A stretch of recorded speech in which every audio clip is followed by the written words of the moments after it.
the root of all evil is distractions. Now, I know that may be hard to understand, but let me explain. So throughout my life specifically, and probably throughout everyone's life currently, we are stuck and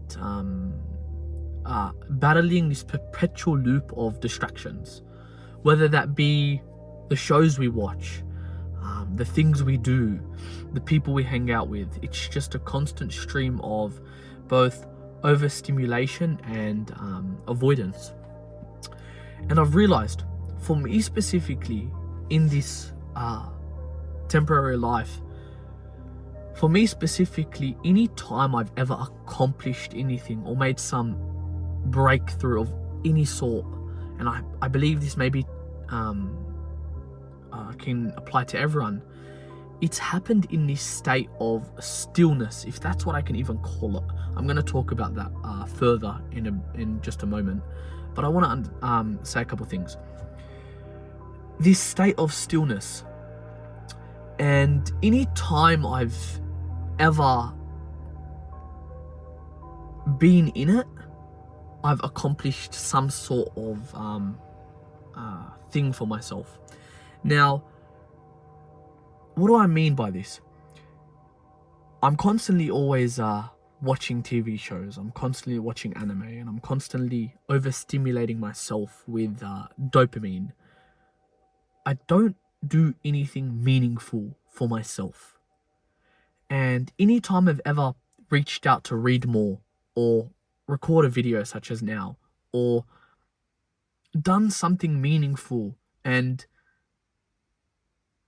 beneficial towards me, it's become through the state of boredom. Now, this state of boredom is not something easy to maintain.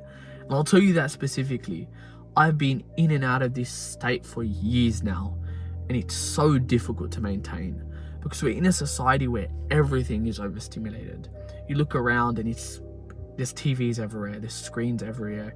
Everywhere has more colors than you perceive in real life. You're looking at thousands of different colors that you won't perceive in real life. You know, nature on TV looks 20 times better than nature in real life. You look at a tree and it's boring, and that's how life becomes.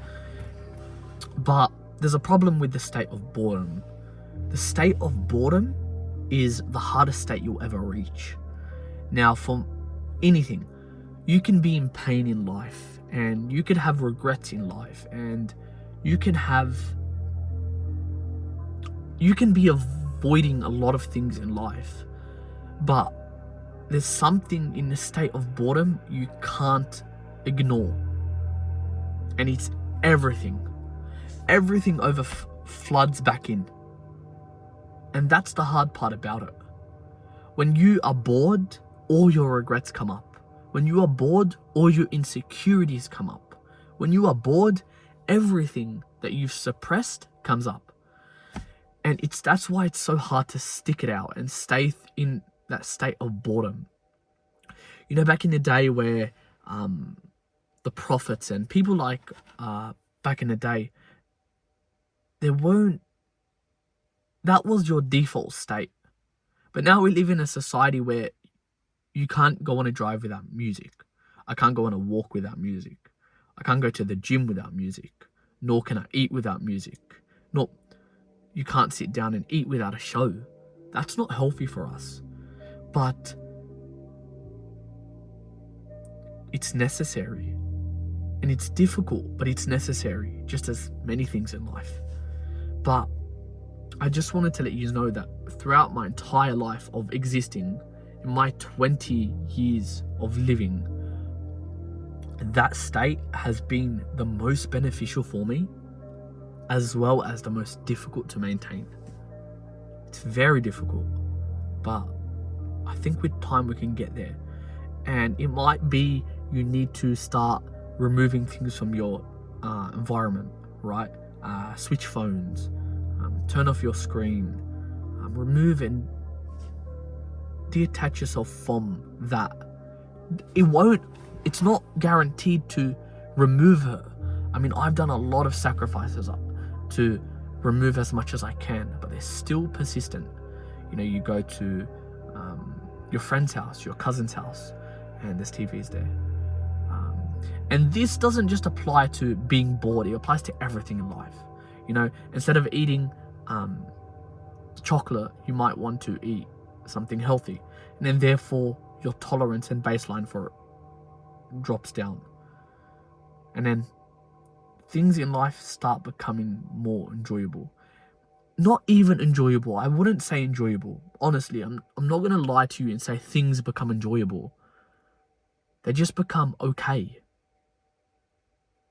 And that might be the best way in living and existing.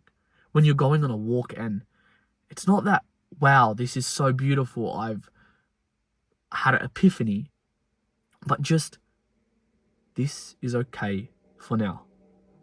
But it's difficult, as I said, it's not an easy state to reach. But I believe in you, and I believe you can get there. And so do I. I'm going to keep working. It's just about consistency and resilience. I've failed so many times and I'm still failing now. I'm currently in this state right now. And this is the only reason I'm making this video.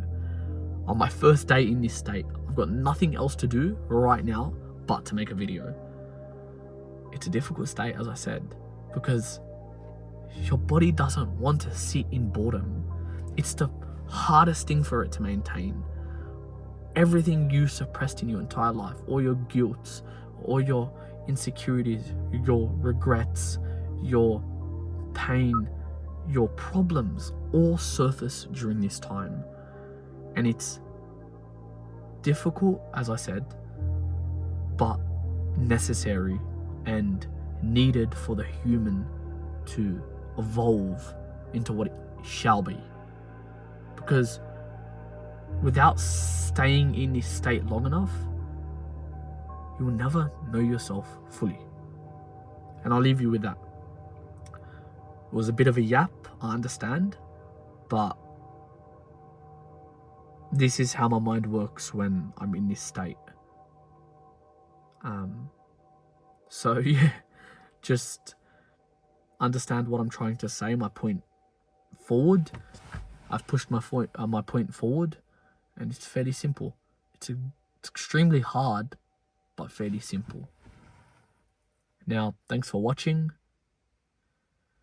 and let's hope I can stick this state out without going and relapsing on all the cheap dopamine I'd rather do than sit in a car at 12 o'clock at night and making a video. Yep, perfect. That's all I can tell you. It's been a while since I've made a video. I know I'm just trying to hold this state for longer and produce more videos in this state, but life's difficult, man. What can you say? As I said, I'll leave you with that. Thanks for watching. I hope you enjoyed this video. I hope you got my point. I hope you got the point I'm trying to push forward. I yapped so much, but thanks. Alright, see you soon.